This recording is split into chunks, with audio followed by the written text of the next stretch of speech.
Special Forces before Special Forces. Men and women, young and old. The people who made up the Wartime Special Operations Executive were exceptional individuals, and that includes those secret warriors in the Polish section. So, who were they? What did they do? And what did they achieve?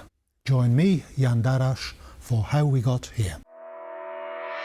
You certainly haven't heard them, but you may have heard of them. There were 316 Cichociemni, the silent unseen, an elite group of Polish World War II-era Special Operations Paratroopers.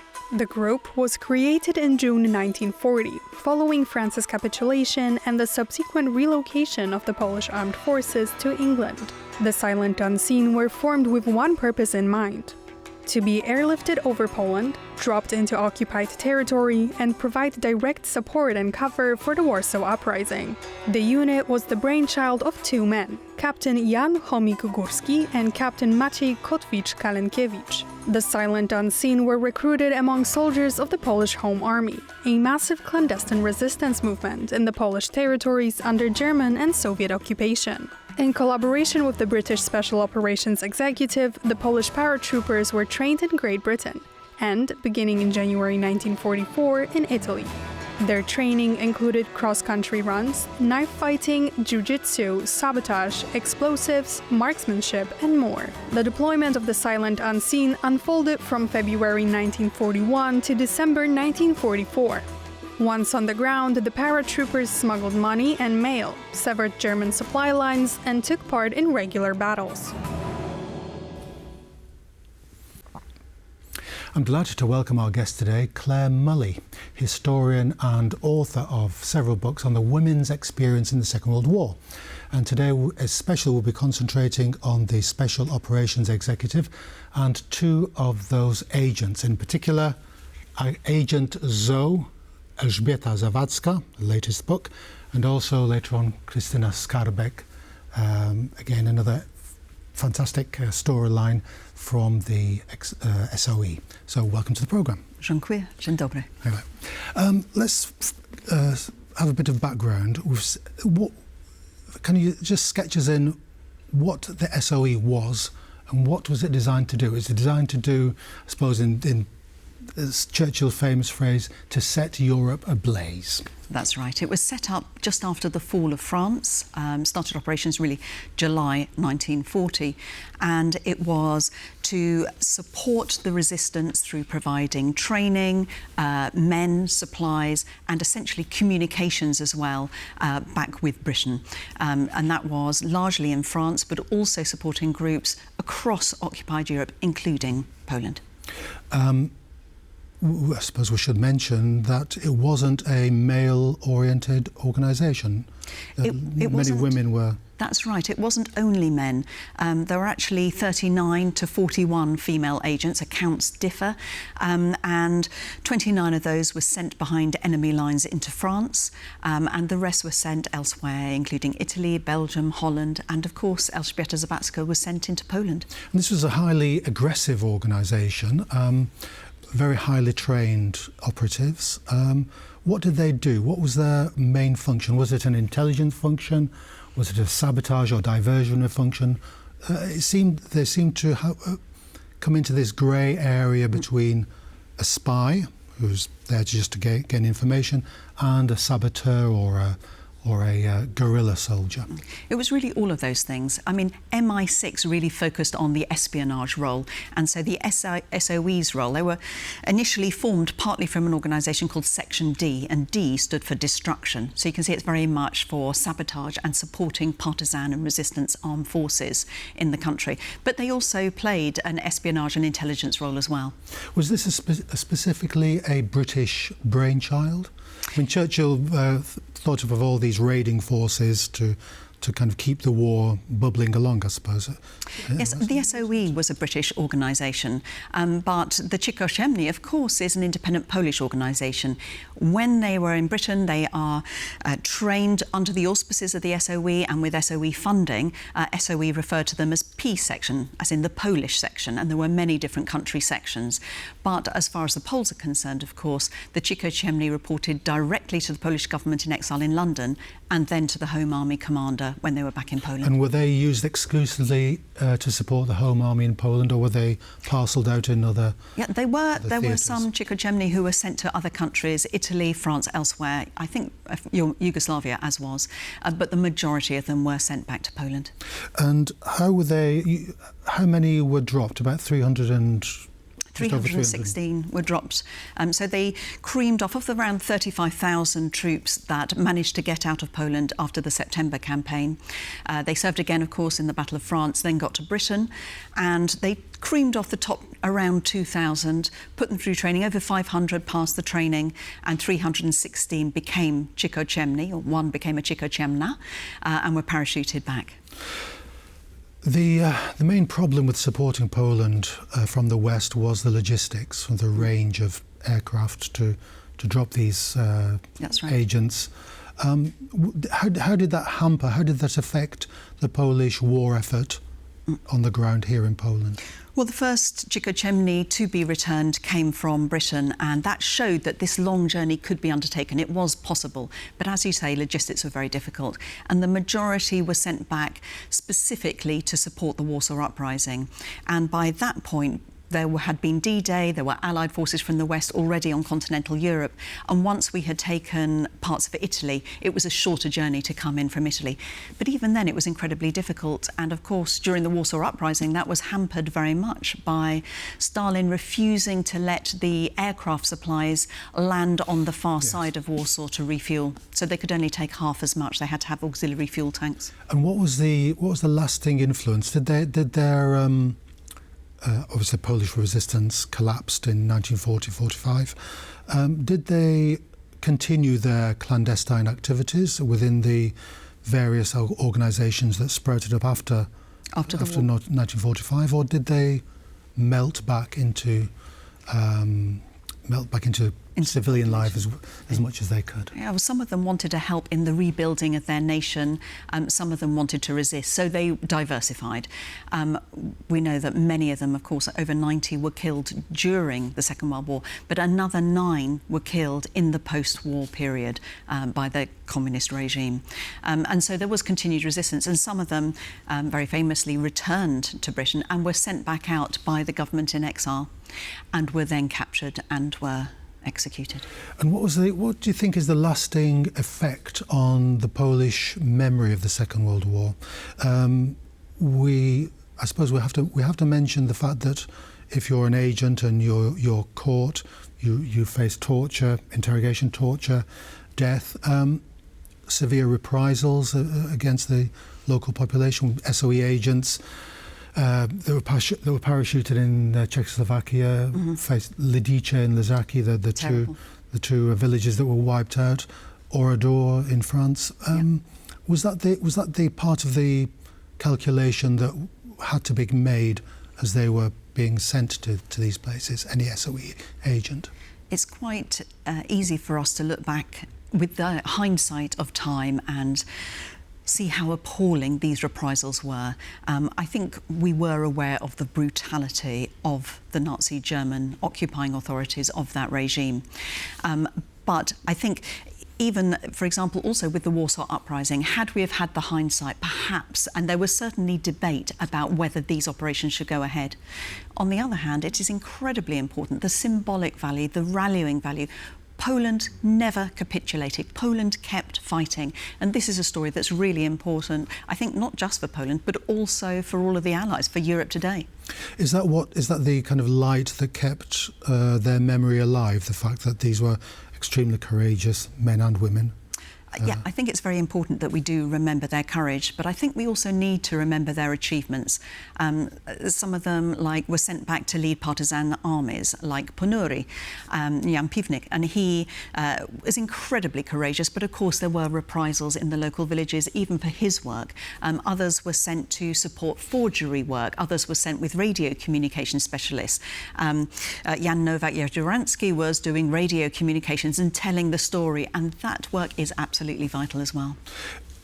When I read about the SOE and its effectiveness, is that the main thing that we take out from this organisation, the psychological effect rather than the practical effects that it could have had? I don't think we should just say it's only the psychological effects. Actually, there are very significant practical value in their work as well. It's just very hard to quantify that. So, for example, a lot of the British agents were sent from SOE F section, the French section, to help in the work in preparation for D-Day. And the work they did, sabotaging particular routes, railway tracks, railway engines, prevented a lot of the German battalions from going up to Normandy.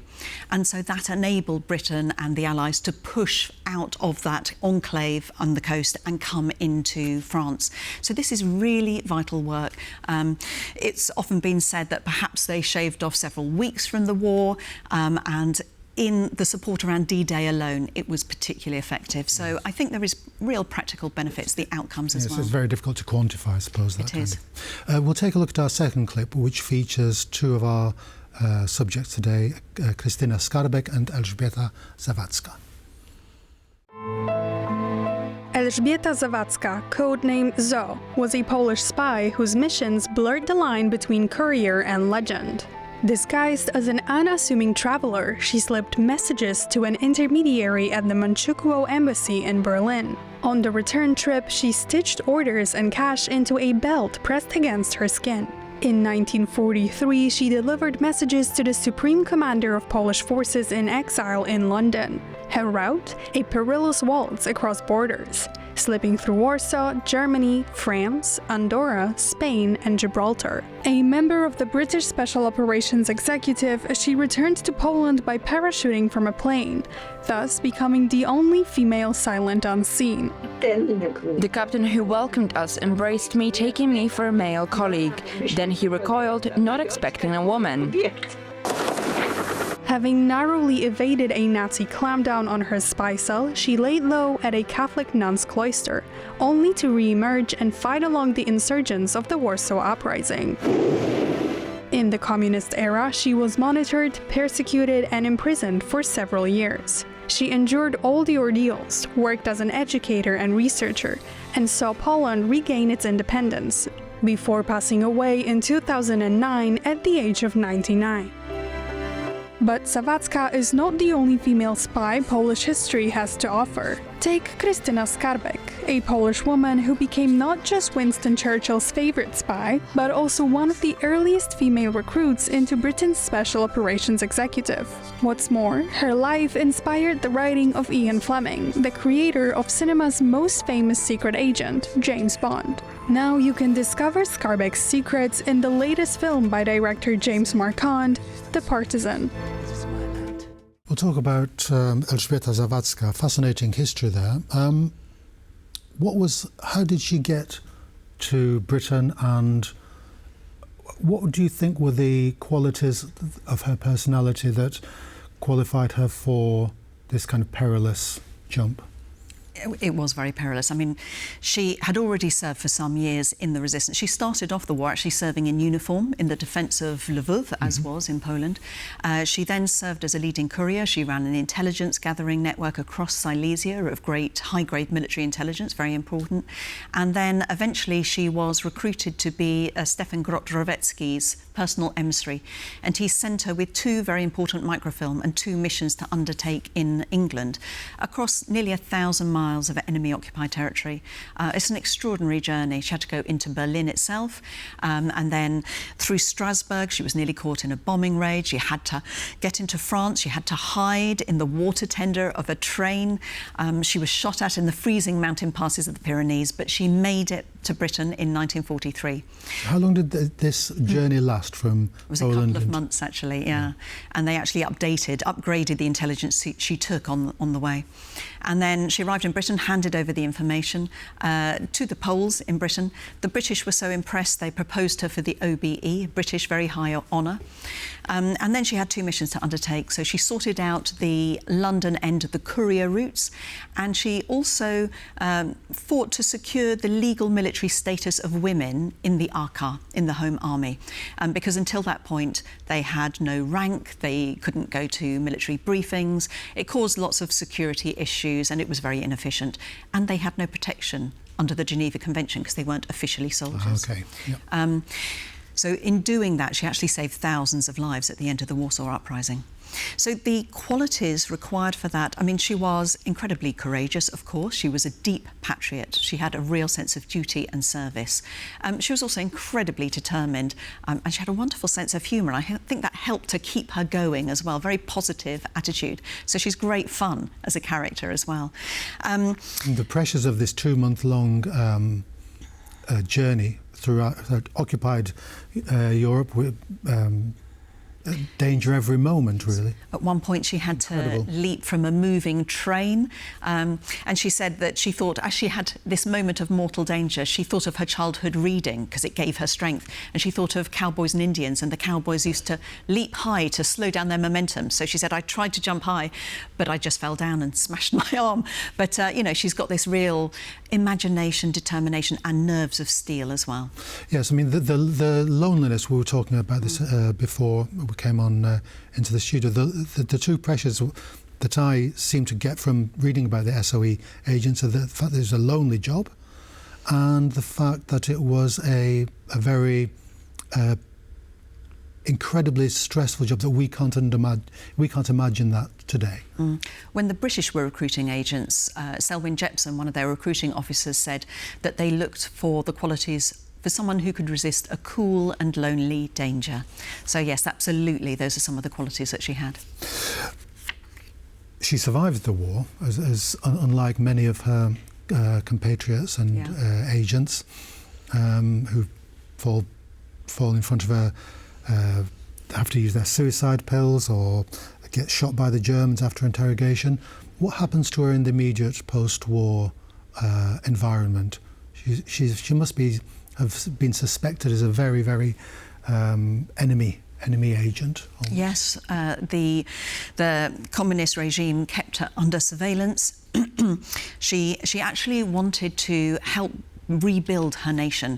She had been a teacher before the war, she was a brilliant mathematician, and she actually worked to help set up a kind of distance learning structure across Poland, so learning by radio and correspondence, really important work.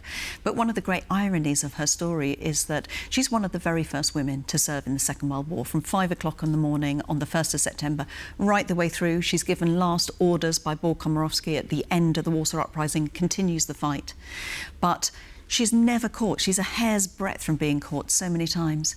And yet after the war, in 1951, she's arrested by the Soviet-backed communist regime in Poland, and she's sentenced to 10 years imprisonment. And she's actually tortured, but she never spoke. She never betrayed her colleagues. And so what happens to her after this term of imprisonment? She's released after 6 years, and she goes back to her career in academia, but she is hounded by the regime, and eventually they force her out of her professional work.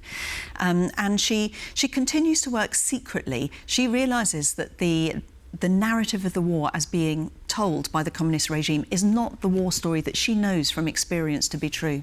So secretly, she interviews all of the survivors that she can find. She's an academic, she does it very thoroughly, she checks her sources, checks them against other sources, and she puts together this incredible archive hidden on slips of paper in her clothes drawer with friends. And again, the regime puts her under surveillance. They arrest her again a second time in 1976. It's Surveillance Operation Historian. What she is clandestinely doing is keeping a record of the fighters in the Pomeranian region and the women fighters as well. She always said she was serving her country and she was serving the women's cause. As we were talking, I asked you about how was the women's contribution to SOE in particular treated after 1945 when the organisation was wound up? Some continued, like Zawadzka. But how was the historiography of the organisation seen? In Britain? Yes. In Britain, I mean, unfortunately, another of the ironies of this history is it's partly because the women went under the radar. I mean, I always think that they were underestimated and overlooked. That's partly what made them so effective. Certainly the Nazi German regime, very misogynistic, at first couldn't believe that women would operate in this strategic manner.